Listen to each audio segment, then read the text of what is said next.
Ron and Brian podcast.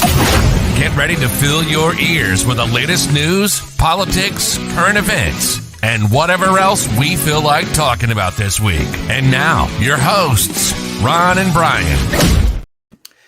And good evening, everybody. It is Tuesday night. It is 8 o'clock. It is time for episode 257. I am joined, as always, by my friend, by my compatriot, by the man who can make the bad guys good for a weekend, Brian. Brian, how the hell are you today? Oh, Ron, I'm feeling great. It is a special Tuesday night. I think we can, we don't need to pretend that this is Sunday evening. We don't do that. We don't lie to people. No, we are straight up. We tell the truth. We are, we fact checked others. We don't need that done to us. So here we are Tuesday night because, Mother's Day is a special day. Sacred, if you will. I know that this is that Mother's Day is a difficult day for you and I. From a personal perspective, neither of us are in a position anymore where we can pick up the phone and wish our mothers a happy Mother's Day. We say it quietly within our heads, but I think that in a true sign of how gracious Ron and I are, we put our personal grief aside on Mother's Day, and we make it about all mothers, single mothers, married mothers, mothers of furry children, fur babies. Oh, okay. They're still mothers. They are mothers. We respect those who identify as mothers, and we look at the calendar at the beginning of the year, and this past Sunday leapt off the pages as we looked at ourselves and said, "There's no way that we would be honoring all women by performing our award-winning podcast on Mother's Day." So, Ron, if I'm not correct, I said to you, okay, well, I guess we'll just have to do it on Monday, the day after. And you cut me off instantly. You said, no. We believe that all women are such amazing, wonderful beings on this planet. We need to give them another day. One day wasn't enough, Brian. No. Wasn't enough. Nope. Hands down. Well, now it is Tuesday. It is time to get into the show. And as always, we start off with Drink of the week. Na zdrowie. Salud. Drink of the week. Sláinte. Who's? Drink of the week. Drink of the week. Drink of the week. Brian, what are you drinking this week?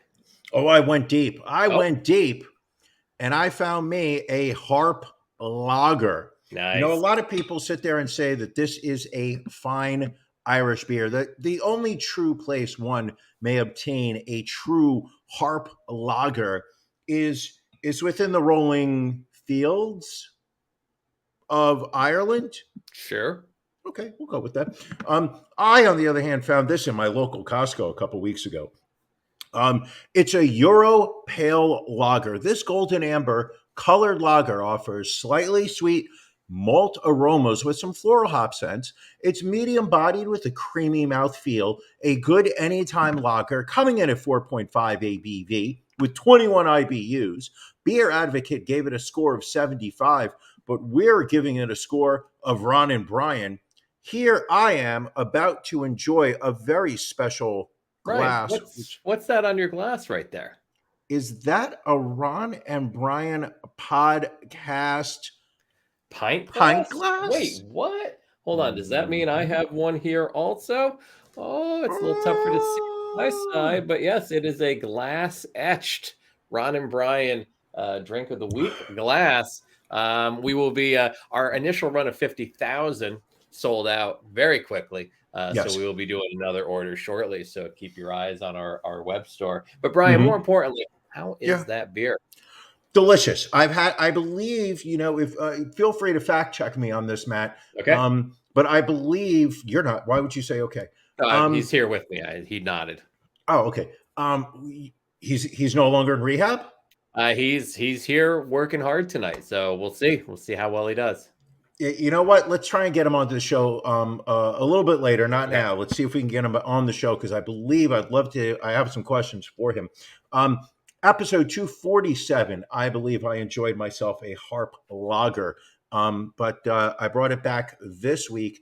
All right. Just delicious. Nice. Very good. Very good. Nice. Ron, Yes.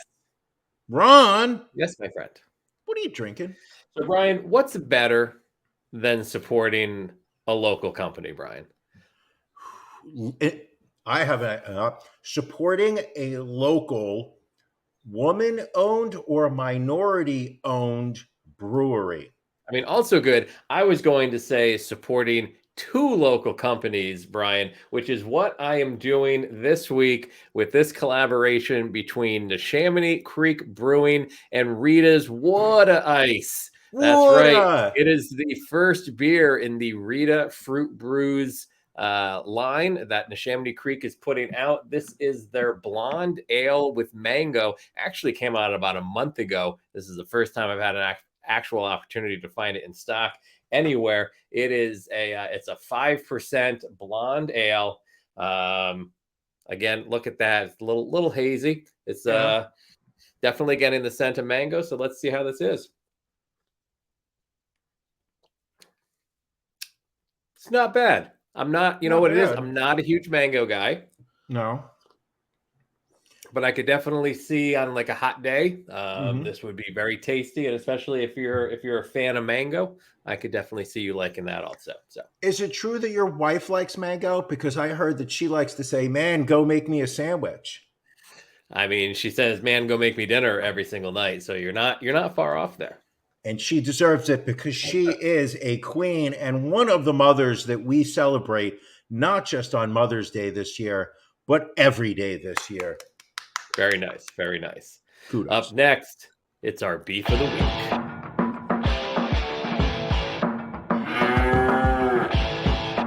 Ron and Brian's Beef of the Week.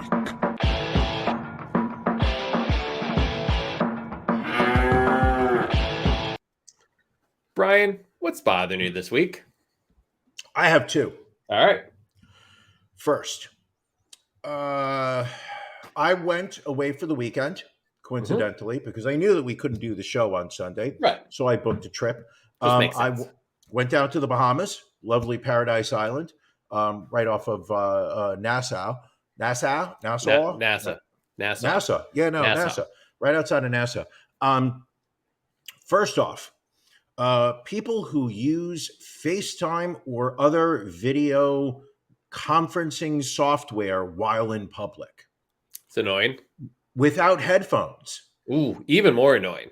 The number of people, and I'm not going to lie here, they were all women because we support women here. Okay. The number of women that would sit by the pool and video chat with friends, family, whatnot, was wild to me. The number of times that I would hear somebody talking and then immediately follow, yeah, that's right, girl. You know, that's what we're talking. Oh, it's so lovely. Literally, full-on conversation by the pool.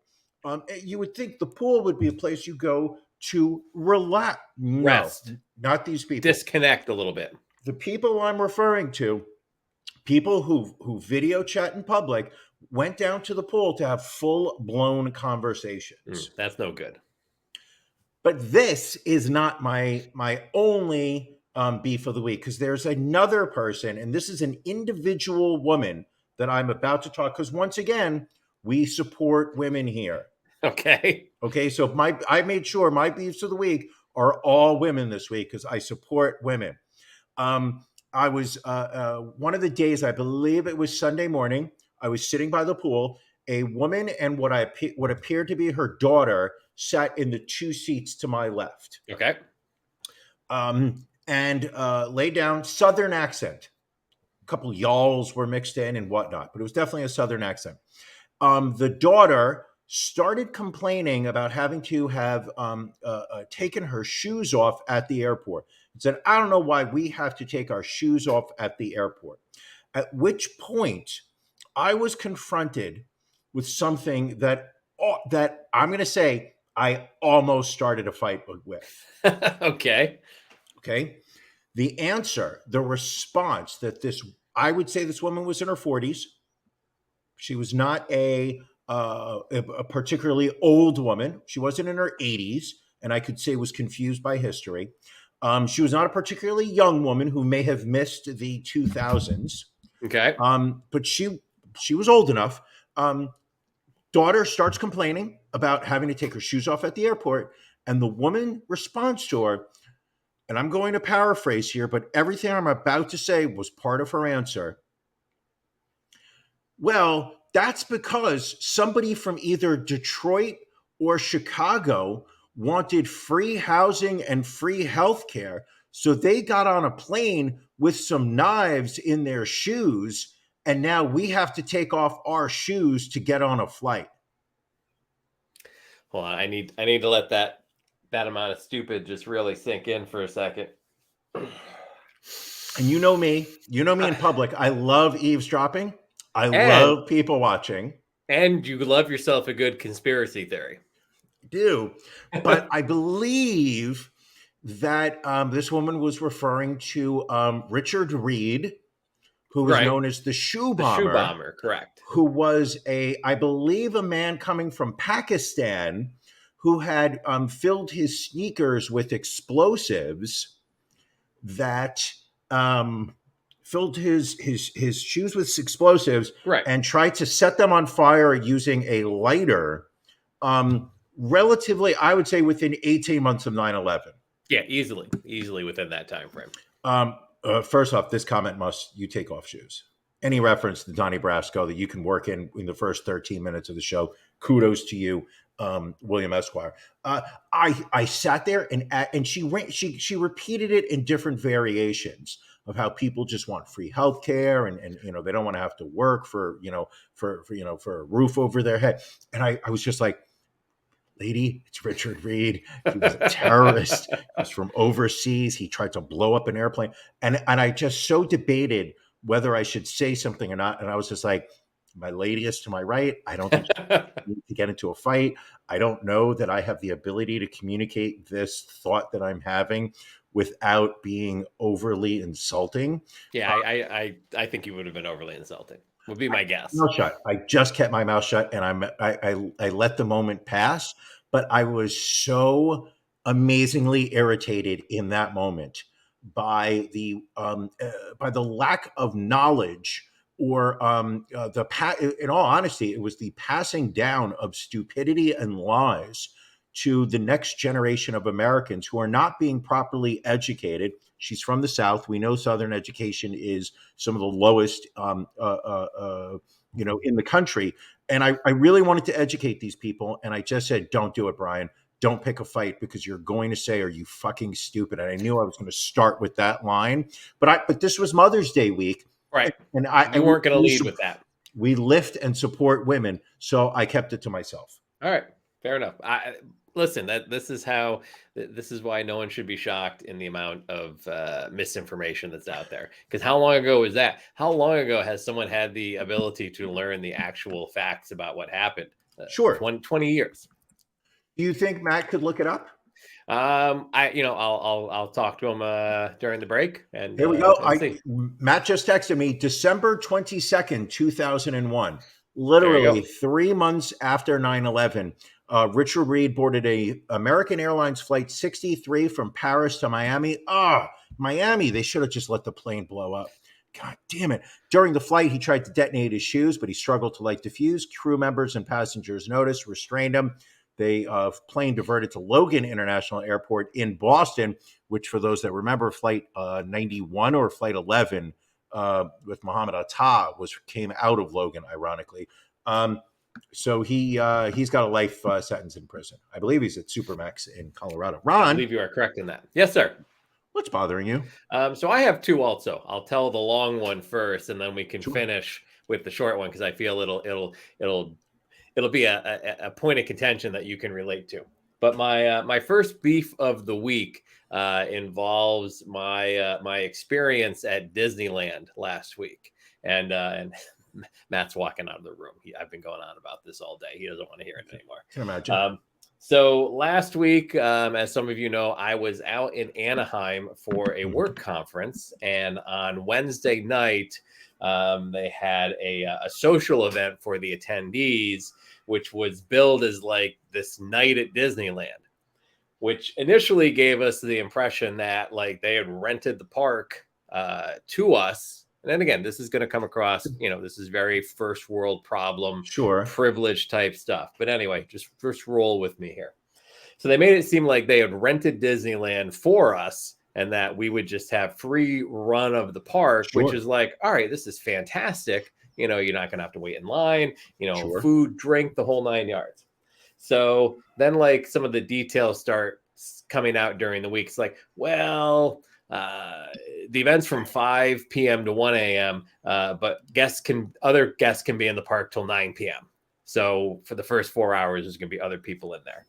And, oh, well, it's not really Disneyland. The tickets are for Disney California Adventure, which is like if you haven't been to Disneyland in California, you've got like this middle section that's downtown Disney, which is like shops, restaurants. You don't need a ticket to go there. And then on one side is Disneyland. On the other side is this Disneyland California Adventure, which is the smaller park. Our tickets only got us into Disney California Adventure. Really? Yes. And then to find out. So your beef of the week is that you didn't. I'm not done yet. I'm still going up. So we have the ticket to go in there. And then they give us a $25 food card.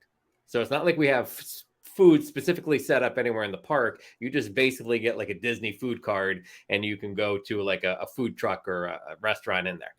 Alcohol not included, which poor form, personally speaking. Sure. So we actually they had a Ballast Point Brewing in downtown Disney. So we went there first, pregame there a little bit, went into the park. First ride we come across is Guardians of the Galaxy. And people are like, oh, let's go on the Guardians of the Galaxy ride. It's like a 50-minute wait in line, which then, because the ride actually broke down, became like an hour and 20-minute wait. So we get on it, and all it is they took the old Tower of Terror ride and just rethemed it as Guardians of the Galaxy. When I tell you that ride was maybe 2 minutes long after waiting almost an hour and a half. So we get off the ride. Your wife had the similar complaint most recently. She said she waited for an hour and 50 minutes, and then it was a 2-minute ride. Understood. So keep going. Then we get out and we're like, all right, well, let's go get something to eat. So we're walking by. There's like a shawarma cart. Perfect. Love some chicken shawarma. Oh, we're out of food. Beg your pardon? Out of food at Disney. Go to another place. Oh, no, we're out of food. So like half the places we went to were out of food, which meant that the places that did have food, when you got up there, it was like an hour wait to get food. Okay. So it was did you say an hour wait to get food? To get food, correct. Because the lines were so long at the places that actually had food available. Okay. And then people would oh, well, let's go on a roller coaster. I don't do roller coasters, whether there's a 5-minute line, 50-minute line. At this point, I'm just aggravated. And I'm like, you know what? You all have a good evening. I'm going to go home. So I went, grabbed a Wetzel's pretzel, which was the best part of my evening. You flew all the way to California so you could eat another pretzel. and called it a night. But it was not enjoyable. I can't imagine. And again, this was a Wednesday night off-peak season, and the park was filled to capacity. Thank God the pandemic's over, Brian. But what was even more amazing is I had gone back into downtown Disney to get my pretzel. I'm walking out to get my Uber, and now it's like 10 after 9, where they're kicking everybody out that isn't part of the conference. So all I see is a wave of humanity exiting California Adventure, going across the plaza into Disneyland.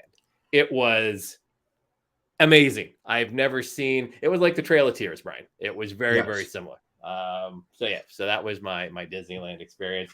My other smaller beef just happened earlier this evening, and I will ask you this another comment that your wife has made about your smaller beef. I will ask you this question, Brian. Sure.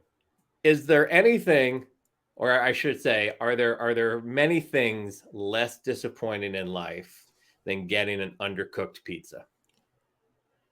Ooh. I see. I think you're hitting something here, Yes, because would I would rather have an overcooked pizza than an exactly. undercooked. There is Exactly. absolutely, you know what it is. Also, it's a sense of lost potential. Right. Like there was still the possibility that this could be turned into a good pizza if it were left to cook. But an overcooked pizza is like, okay, we missed the opportunity here. Right. Like we ordered a pizza tonight, half pepperoni, half cheese. I like myself my pizza, Mhm. my pepperoni, I should say. Open it up, and the cheese is basically just soup because it didn't cook enough to set, and it mixed with the oil. And in transportation, all of my pepperoni slid to like the edge of the pie. Like that's how loose it was. Oh. And it wasn't even cut properly. And that's the thing. They had to see how poorly this was baked the moment they tried to cut it. You didn't take a picture? I didn't take a picture. I was just Okay, like, I that's was fine. so That's fine. aggravated. But I know your respect for pizza is very similar to my Yeah, respect for yeah, yeah, pizza, yeah. and I would think this would be something that you would have problems with. A disappointing pizza is something that I believe we've all experienced in different times, different ways, and I think it's important that it's important that we first acknowledge a good pizza. And Right. I know that there are certain that a lot of what makes a good pizza is subjective. Some things you may like, I may not like, and those things Matt may not like. Right. But the one thing that we can all agree upon is that an undercooked pizza is just a wasted. It is a wasted opportunity for a good dining experience. And I also think that is this a place that you have gone to before and that have done pizzas This properly? this is this is our regular spot. What's even more frustrating is they've got like this rewards program. Mhm. This was our free pizza that we had earned after however Oh, many. And that always annoys me too because I over tip when I get the free pizza. sure. Like I throw an Well, of course, extra 'cause- couple of yeah, dollars because I just feel like if I'm getting a free pie, I'm going to take care of the driver. sure, sure. But that's it. That's Ron, are my you distracted? I feel like you're distracted right Sorry, now. my computer with all the notes started to do something crazy, so I had to shut that shit down. Did you at least call them and complain? I did not, because the reason I use this is because I can place an order online, so I do not have to deal with people. My main job in Are you ordering commerce. from Domino's, you No, son it's of a not from bitch? Domino's. It's just from our local pizza place. They've got like a little online store, and I just don't Can want you to. put them on speaker and give them a call right now to complain? They would. I don't even want to. I don't even want to do that because all right, they're normally good. Yeah. They had a bad night. Just aggravating. Just very Yes. aggravating. Yes. What was your best pizza experience? My best pizza experience. I mean, we had a place near the old house called the Vault, which was a brew pub, and they had like a big wood Wasn't that an fired. S&M club down in Lower Manhattan back And they in? had a big wood fired oven, and they Mhm. do pizzas there that are pretty stellar. They had a margarita pizza that I'd say number one. Nothing else compares. Number one, nothing else compares. My best pizza experience was the day of Hurricane Sandy, Really? because I was living in Midwood, Brooklyn, home of the famed DeFara's Pizza, which was it was high up on every hipster's list, and this was Okay. when they were still hipsters before they were referred to as millennials or Gen Zs. But I moved to that neighborhood, and everybody was like, "Oh, you got to go to DeFara's. You got to go to DeFara's." And the first time I went, I remember I waited online over an hour for a pizza. And it was one of those things where you've sunk enough time in that you Right. can't just walk away. Well, exactly. So at the 20-minute mark, not realizing I had another hour, I sat there and was just like, I can't leave now. I've got to stay online. I waited over an hour for a pizza that was such a thin crust that by the time I brought it home 2 blocks away, had already cooled off. Outraged. And I bashed it. Everybody was just like, no, no, no, no, no. You got to eat it hot. You got to eat it there. Like when you get the pie, you step outside and you immediately start eating it. And it was, one of these, it was an old pizza maker. His name was Frank, I believe. I don't know if he was Frank DeFara. I don't think it was. They're all named Frank. But he had been making pizzas for like 30 years. Just to show you how good the place was, it was getting shut down by the Department of Health, I would say at least 3-4 times a year. And all that did was cement in the collective. Exactly. In the it was like, they were just like, rat droppings were found in the kitchen. And people were like, we don't care. It's that good.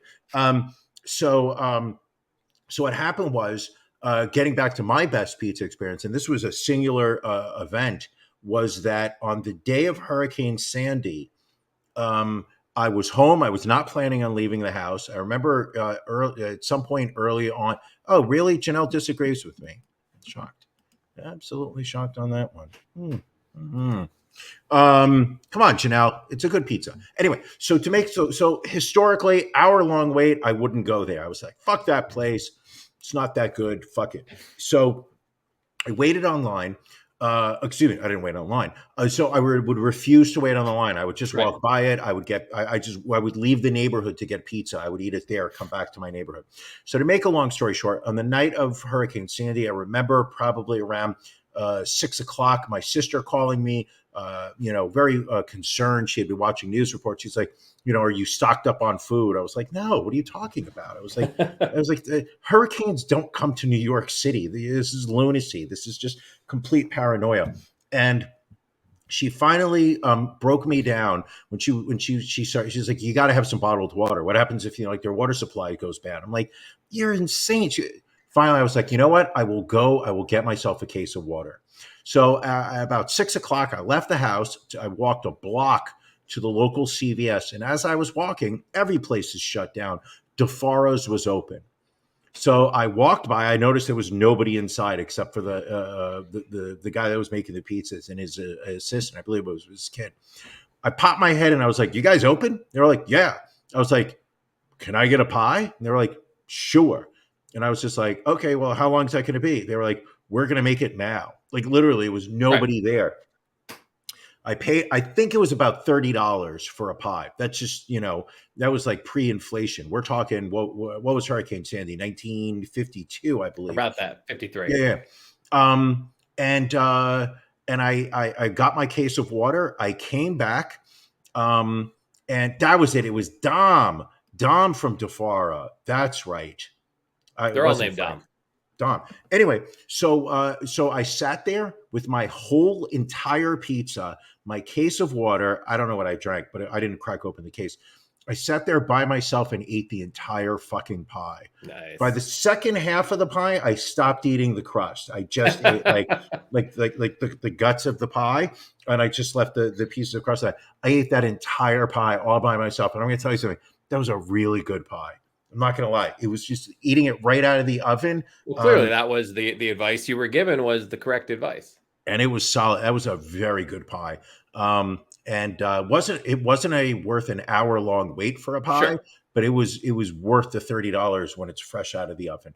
That was my best pizza experience. All right. Very good. Well, we've killed half the episode just talking about pizza. This is clearly going to be we're just getting warmed up. Getting warmed up. So let's get into our stories of the week, Brian, before this show gets away from us. We have shows that just kind of jump out at us. We pin them. We put them up in the parking lot. And we make sure that we talk about them. Brian, what is your story? I would like you to start. Really? And then, because I'm going to come in with my feel-good story of the month. I don't know whether you realize this, but I do a thing where once a month I do a story that's just going to make us all feel great about humanity. Right. And I would like to save that while you go first. Understood. Well, but I'm going to go get me a beer while you tell your story. All right. You're going to understand just from the title why I made this the story of the week. The title of the story is "This is Why You Should Never Wear a Metal Butt Plug in an MRI Machine." And it is a story about some photos that were posted on Twitter. One being a text message of someone to a friend saying that a friend of theirs that's an attorney has picked up a client who is suing a sex toy company. Said client purchased a butt plug that was advertised as, quote, 100% silicone.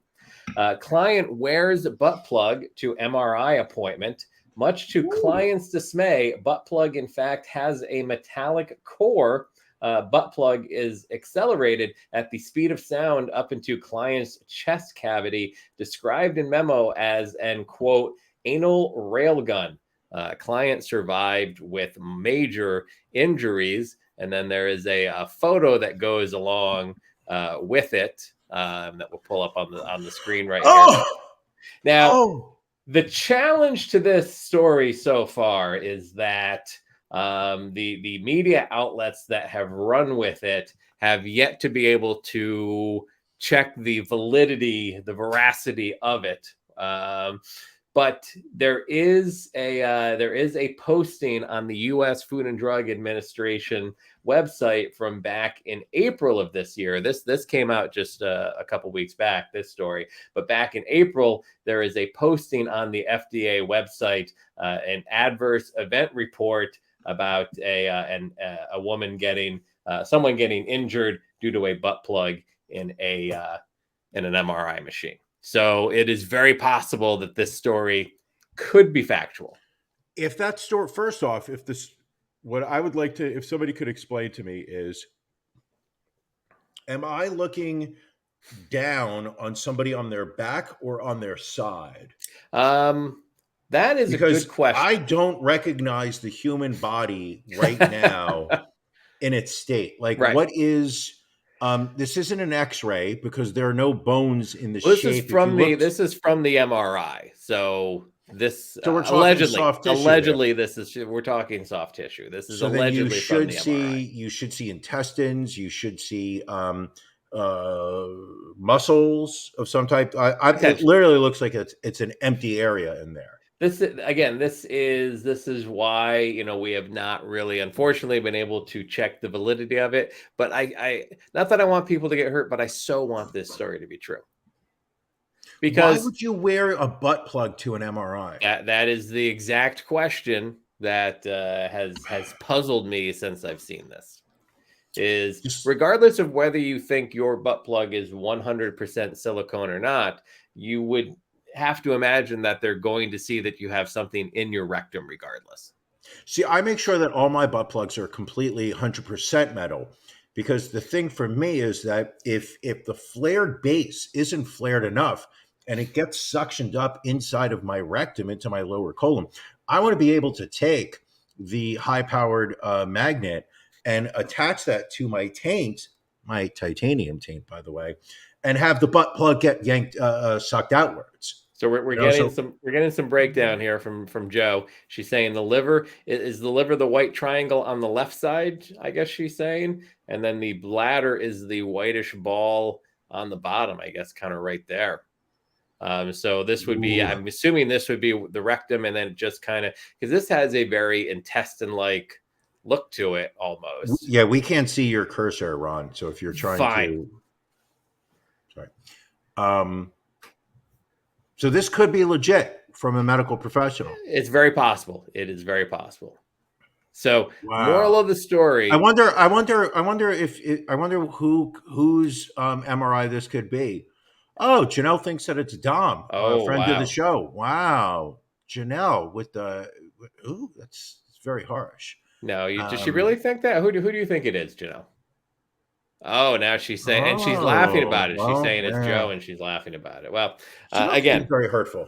I would like for this story to be true, and we will keep following up on this until we can find out if it's true or not. And if we are talking about stories that are true, I would like to take us to Texas, particularly Plainview Independent School District in Texas, particularly Plainview South Elementary School. So we are going to a elementary school in Texas. There was an incident earlier this week. Oh, there we go. That's the outside of the school. And one of the things that we have spent so many weeks in this country fighting is drag queens that are endangering our children. That one of the things we need to do to keep our kids safe is to protect them from drag queens, to protect them from men that are dressing up as women, to read stories to them, because this is the most dangerous thing that could happen to a child at school. Well, here I am with my quote unquote uplifting story of the month to let you know that drag queens are not actually the most threatening thing that can happen to you in school. What is it? It's other children and school teachers not paying attention, because on April 19th at Plainview South Elementary School, a first grader, the parents of a first grader said that their daughter was forced to perform a sex act on another student in the classroom as other students looked on, while one student recorded the horrifying assault on a school-issued iPad. Word quickly spread amongst parents through social media that this event had taken place, that other students who had not been in the room at the time had been shown the video on the iPad. It took over a week before the school acknowledged that there had been an assault on a child. And I think what has allegedly happened, and what will be left up to a court to get involved in. The young girl told her family that a boy had exposed himself to her while in the lunch line at school. She later mentioned that a week before that incident, she was pulled under her desk and forced to perform a sex act on a male student. It was recorded by a third student on an iPad, and apparently the video was showed the young girl doing her best to fight off her attacker from underneath the desk. She was hitting him with a poetry book, screaming, let me go," until finally succumbing to the attack.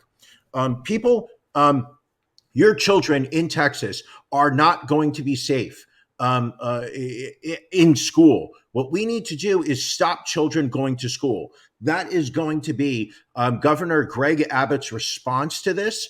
The story makes us all disgusted, because somehow this is absolutely not getting any traction on the conservative media. What they do want to talk about are drag queens who are more concerned with child literacy and reading to them books than anything else, while being accused of grooming. Meanwhile, children are being assaulted by other children, and the right will do nothing. So your solution is to just tell kids not to go to school. My solution is to keep school safe. Okay. I mean, it's not a crazy suggestion you have there. Also, my next solution is that we should pay teachers more. To me, it is criminal that teachers are regularly going out of their own pockets to pay for school supplies for their classrooms, especially considering the low salaries that they are paid, while Republican-led state legislatures are slashing education budgets all throughout this country. And somehow we are expected to continue the lie that this country is number one. Listen, it reminds me of the story of that teacher from Detroit who loaded up their shoes with knives and got onto a plane. And that's why we have to take our shoes off when we fly places now. All right, you son of a bitch. Brian, can we have an actual feel-good story? Can we have one?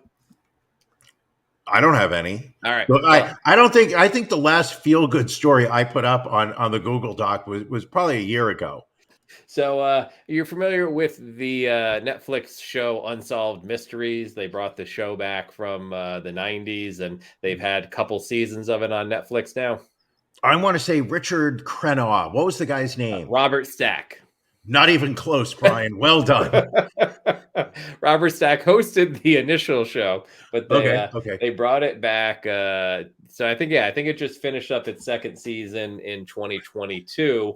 Well, Okay. Brian, a missing Illinois girl whose abduction was featured on season 2 of that show was found alive and safe in North Carolina after a stranger recognized her. Let's get a photo up here of the girl and her mother. On the right there, that is Kayla Umbahan. She was 9 years old when her mother, Heather, abducted her back in July of 2017. No way. They were missing for 6 years. Neither Kayla nor her mother, Heather, have been located until May 13th, when an employee at a Plato's Closet in Asheville, North Carolina, recognized the pair from the Unsolved Mysteries episode and alerted local authorities. The mom, Heather, has been arrested, is being held on $225,000 bond. Kayla, now 15, is in the custody of North Carolina Department of Social Services and is awaiting to be rejoined with her father, who has full custody, Ryan Iskirka. So, bad story that she was abducted, but Of course. feel good that after 6 years, I mean, that's crazy. I listen. I think as much as you and I absolutely dwell on what's wrong with the world, every now and then it's nice to see that there is a story that turns out well. I mean, especially so many times a child goes missing, and as much as you pray, if you are the praying type, to a higher power, as much as you pray that there is some good news at the end of the story. So often, children are never found, or they're found dead, or killers are suspected but never proven. It's nice that this child will be able to live their lives, hopefully, as untraumatized as possible. Hopefully so. I wonder how this child would. How do you think? What's this kid's name? Kayla. Do you think Kayla would bitch right now if a pizza came to her that was undercooked? I don't think so. I think that would not be the worst part of her day. Do you think that if she was with her father right now, which I hope to believe she is, that she is, based on her hair and the way her mother looks, I'm going to guess, going out on a limb here, she's from the South. Possibly. Am I right? Possibly. She's from the South. They ordered, her and her father ordered a pizza. He was like, "Baby girl, what kind of pizza would you like?" Well, he's sipping not a Bud Light, because he's not drinking Bud Light anymore. Nuh-uh. He's drinking himself a Coors Light because he's not aware of the Coors support supporting of of Denver Pride. Sure. But he's ordering her pizza, and she's like, "Oh, Daddy, when I was held hostage by Mommy, all I wanted was a half pepperoni pizza. Can we get a half pepperoni pizza tonight?" And he was like, "Damn right, baby girl, you're going to get yourself half pepperoni pizza tonight. So you can decide, you're going to have a cheese slice, then you're going to have a pepperoni slice. And then you know what, baby girl, you've earned it. You've had a rough go. You can have yourself a third slice, and that could be either a pepperoni slice or a cheese slice, whichever you want. You can have anything you want, baby girl, because I love you. You're safe tonight." And then, bing bong. Matt, make a mental note. Get a doorbell sound effect for future episodes. Bing bong. Door goes off. She's like, "Daddy, it's not our pizza. It's not our pizza." "Yes, baby girl. You go have a seat at the table. Daddy's gonna bring you the pie." Then suddenly he takes the pizza from the delivery man, pays him with his EBT card, walks back over to the table, because everybody in the South is on welfare. And this is when JoJo accuses me of being sloppy, but I'm not. I'm just in a good mood. So then he brings over the pizza box, and it's from Jar Jar Binks Pizza. I don't know. It was the first thing that came to mind. And he opens up that pizza, and it's a soggy fucking mess. It's not even brown. It's a light tan, and all the cheese has just pooled into a mush and slid onto one side. And the pepperoni, it's all covered on 2 slices of the pie. It's not even spread out across the 4. It's just angled down to one.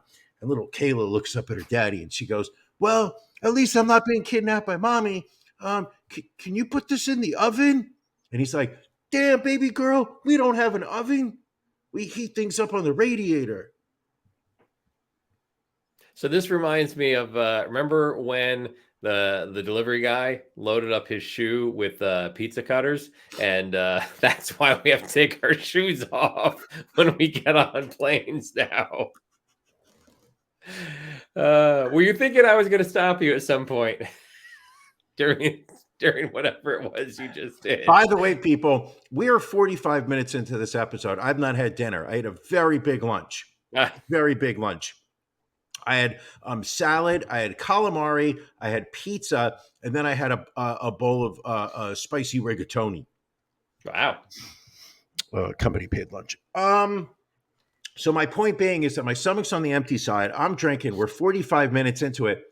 We haven't even done After Dark. Okay. So for those people who are watching live and saying to themselves, wow, Brian seems somewhat out of pocket today. I wonder, like how much more is Ron going to let him go?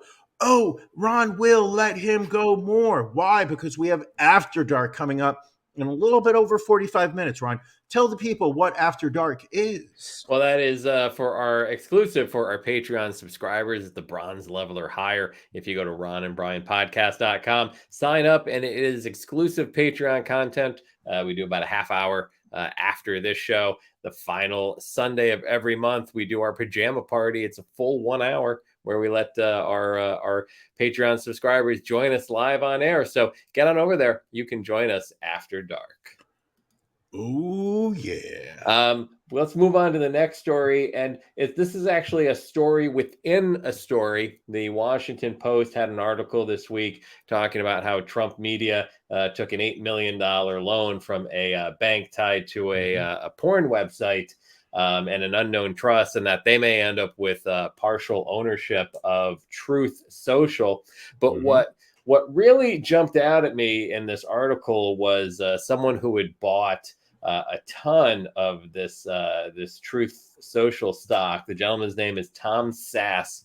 He's a 40-year-old founder of a cloud computing startup in Chicago who says he twice voted for Trump for president back in October of 2021 when Digital World's merger announcement sparked a stock market frenzy. Sass bought nearly 1,200 shares at $70. So he's 84,000 into it at this point. Then while listening to investing YouTubers predict that the stock could go to 300, he felt a fear of missing out. He entered a market order to buy thousands more shares, expecting he would get them at $90. But the volatility of the stock led to a halt in trading. When the stock came back online, he said his order was unexpectedly filled, which means that he just didn't bother to cancel his order. Right. But that order was filled at the stock's all-time high, $175 a share, draining his entire account. All in all, he spent more than $516,000 in cash on Digital World shares, which trade now at about $13. They're still worth $13? They're still worth $13. Seems like a good buy because YouTubers are saying it can go to 300. Well, YouTubers said it could go to 300. This was a while ago. Yes. Listen, I think that it's easy to jump to conclusions and to bash this person. Okay. And to, it's easy to ridicule them for stupidity. But I think you need to reconsider the mindset of the average investor back then. This was during the pandemic, peak pandemic, if you would. Right. There was so much excess money that the federal government was just printing. We were sending $600 a week to people so that they didn't have to go to work. There was so much money flooding the investment world that I can absolutely understand somebody being wrapped up in the hoopla of receiving stock advice, especially from somebody that they would consider a close friend who would never steer them wrong. Someone who would sit there at 6 cents a share and be like,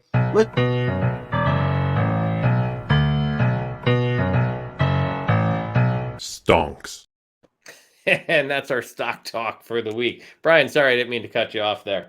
But moving along to our next story. Again, not a lot of feel-good stories, and this one is right up that alley. Now, you would think a innocent childhood game of hide and seek, Brian, should be a feel-good story. It should be a situation where nothing goes wrong, except in Louisiana, where a man allegedly shot a 14-year-old girl in the back of the head as she played hide and seek with a group of friends on his property, telling police he opened fire after seeing shadows. This gentleman, David Doyle, age 58, has been charged with aggravated battery, 4 counts of aggravated assault with a firearm, and the illegal discharge of a firearm. Now, Brian, This is America. This is America. What is one of the main, I guess, rules you follow when handling a gun? Shoot first, ask questions later. You don't shoot at anything that you're not 100% certain of what it is. He's just shooting at shadows, and he hits a kid in the head. What state did this happen? Louisiana. He may walk. He may walk. I could Very see possibly. him walking. Listen. The alcohol's talking at this point. I'm not going to lie, people. I'm not going to lie. This country is an embarrassment when it comes to our gun laws. This country is an embarrassment with our bloodlust for the use of firearms. We have reached a point now where we are confronted with the heinous result of such lax gun control, especially compared to the rest of the civilized world, even the uncivilized world. You talk about countries that we as Americans like to scoff at, and they're safer. They are literally safer to walk down the street or play hide and seek on your neighbor's property. Well, and look at, I mean, even just in the week since we did this show, we put these stories on, and a week ago we put a story on there about the Texas mall shooting, and now that's already run through the cycle because now everybody is looking at the New Mexico shooting that happened yesterday, where 3 people over the age of 70 were killed by just some 18-year-old walking around with an automatic weapon. And everybody's like, well, the police responded in 5 minutes, saved a lot of lives. You know what would have saved a lot of lives? A, not being able to put your hands on an automatic weapon, and B, mental health treatment in this country. It's like the Democrat political office where the people got attacked by a guy carrying a baseball bat. Right. This guy hand wrote a $1 billion lawsuit that people were like reading his mind and reading his mail. There's a guy who needs help. I mean, this guy wait a second. Not this guy. Right? Different guy. Let me take his picture down. I got you confused there. But for the doesn't take much. So a different guy was like, people are reading my mail, so therefore I'm going to go commit an act of violence. So this was in where was it? I forget. Virginia, excuse me. So this was Representative Jerry Connolly's office. His staff was attacked by Xuan Cha Tran Pham, attacked a couple of staffers with a baseball bat. One of them, an intern, who it was her very first day in the office.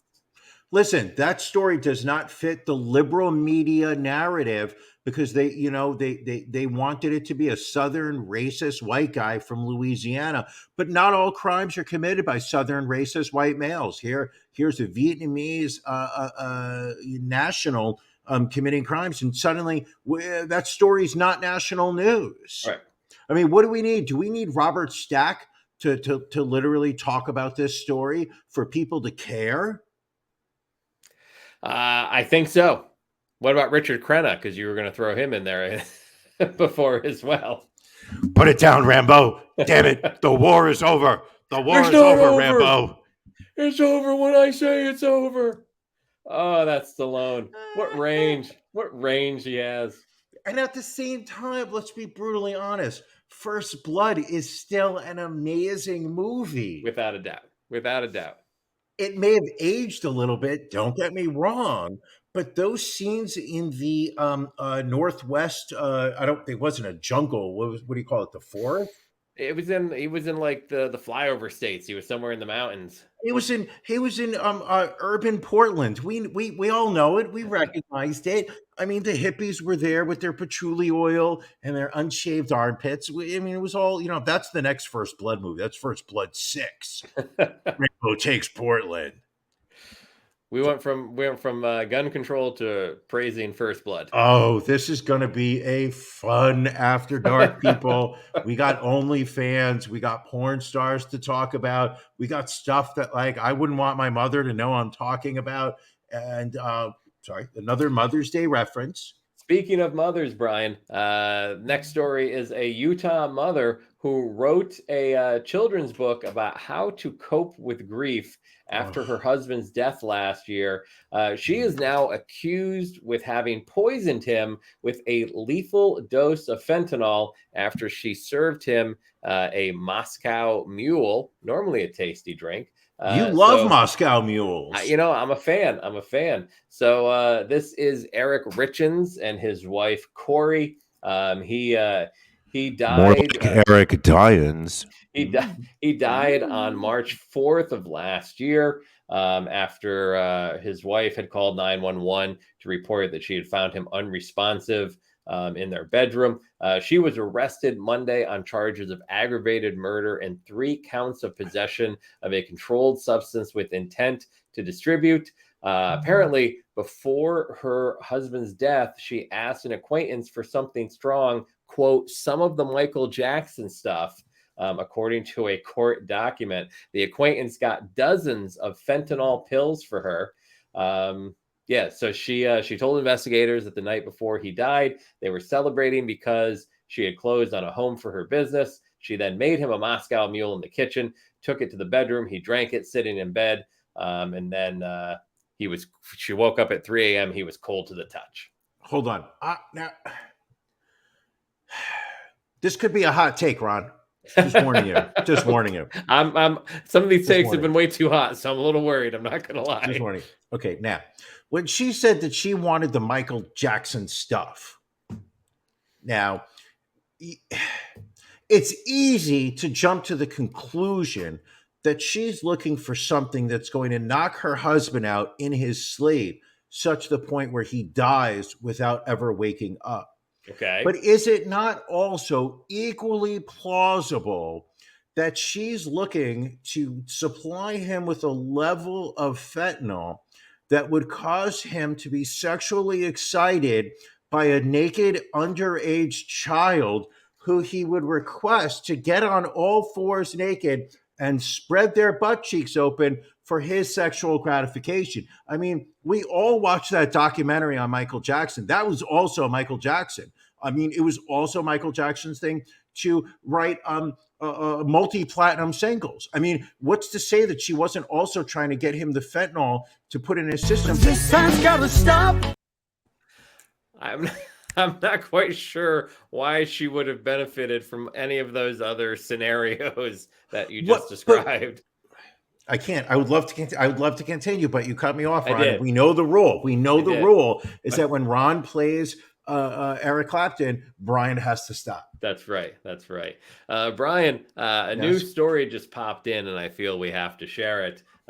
This is about a Polish businessman who has been arrested in Thailand after allegedly hacking his Ukrainian model girlfriend to death with a saw and then using Google Translate to ask for help disposing of her body. Alona Savchenko had checked into a condominium building in Bangkok's Bang Ko Lam district with her boyfriend, Jan Jerzy Lagado Filippo. That's got to be a made-up name. Sure.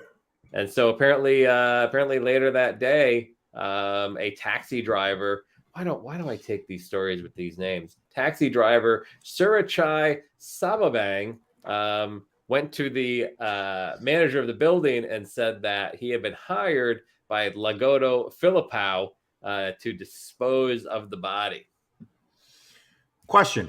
Do you think at any point the United Colors of Benetton heard this story and they were like, listen, we got the Polish, we got the Ukrainian, we got Thailand. This is the story for our next advertising campaign. I mean, there's a lot going on there. I will give you that. Do you think he was a paid agent of Russia? I can't qualify that. So this is what I'm going to do, Brian, because this is going to blow your mind. So I'm listening. I'm going to pull this person's photo up real quick, and I'm sure if you're listening, this is just fascinating to you right now. Well, hold on. This is all the more reason to let people know that if you are currently listening to the audio version of it, you are missing out by not watching the video on YouTube. There is a video aspect. We do this show live on video. It is on YouTube, Facebook, Twitch. We appreciate everybody listening to the audio, but there is something lost. I'm sure that anybody in the group chat right now would acknowledge it. That there is something great to watch. The visual cues that go on through the show, as well as watching this absolute demonic incel's appearance. This man. So this is a photo. This is a photo of Jan Jersey Lagoda Filipao. So first off, Brian, would you like to guess how old this person is? I'm going to say 24. Wow, very good. 25. He looks young. The thing is, he's losing his hair, but the actual face, there's very few wrinkles in. He has an abnormally large head compared to the size of his body. He appears to have skipped arm day. Also, he was dating a model. He was lucky enough. A guy looking like this is dating a Ukrainian model. And what was her name? Do we have her name? Her name was Alana Sevchenko. That was the easiest name in the story. Alana Sevchenko? Yeah. So apparently this guy, Jan Jersey, got a taxi driver, initially said he wanted the driver to take him to any casino, but while in the car, Jan Jersey allegedly used the Google Translate function on his phone to ask the cabbie to help him chop up his girlfriend's body in exchange for $44.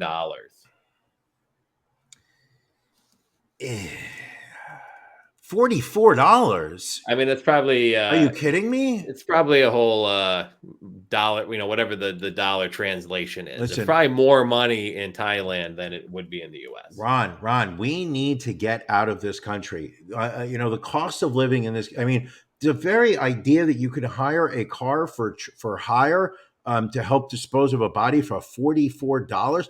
But he didn't help dispose of it. He turned him in. So clearly that wasn't enough money. Ooh. Question. Yes. We know that you were a famed taxi driver up in the Capital District of Albany back in the early aughts. Okay. How much would it cost for a fare if a man got into a car with a heavy piece of luggage? Well, she was a Ukrainian model, so I'm assuming it only weighed a model's weight. We know that they're all cocaine starved. But how much would it cost for you to drive that car into Cohoes, New York, off the highway, Route 11? I'm making that up. Such that the person could just throw the luggage out of the trunk and say, all right, let's drive away. And you would keep your mouth shut. And this was the 90s. So, I mean, $44 back in the 90s might have done it. There were a lot of motels on Washington Avenue that you could have rented a room and taken your lady of the evening to for some Ron lovin'. Well, Brian, I think we're gonna maybe wrap this episode up. Let you get a little water in you. Doing well. Maybe a power bar. And get ready for After Dark, which, as we said, is exclusive content for our Patreon subscribers. Just go to RonandBrianPodcast.com. Thanks to all of you who joined in on Tuesday night. We will be back in just 5 days, back at our normal time on Sunday nights, 8 o'clock. That'll be just one weekend closer to Hot Podcaster Summer. Hot Podcaster Summer. I know you're excited about that, Brian. I'm excited right now about it. It's my favorite time of the year. You just like the sound. I love that sound. That sound, I can't help it. And I've said it every year that we've done it. We're going, I think this is our 17th year of Hot I believe. Summer. Is that whenever I hear that audio, I think of you naked on all fours, making that noise while Mrs. This has gotta stop. It was a little quicker that time. Actually, the first Hot Podcaster Summer was 2009. Get your facts straight. Now, was that the year before or after Richard Reed? I'm not sure. So, Brian, anything else? I'm frightened to ask. Anything else before we wrap up this episode? No, listen, we've done a lot of stories about what's wrong in the world. And I think one of the things about this show reminds me of what's right about this world. I look forward to every week doing this show where I get to talk to you for an hour, joined by the friends of the show, William Esquire, Janelle, Jojo.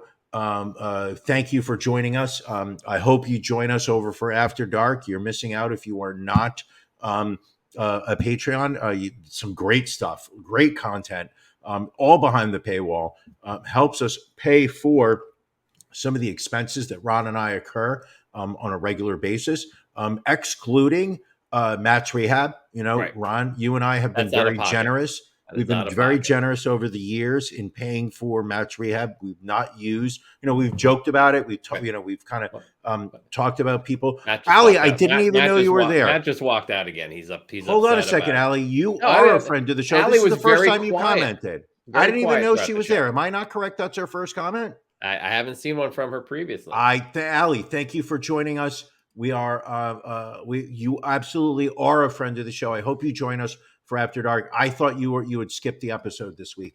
Hold on. I'm the only like on this video, so not friend level, I guess. Allie, don't take it that way. You are absolutely a friend of the show. Well, there are other friends of the show that I'm not going to name. Matt's a friend of the show, but he's not, I'm not going to name him.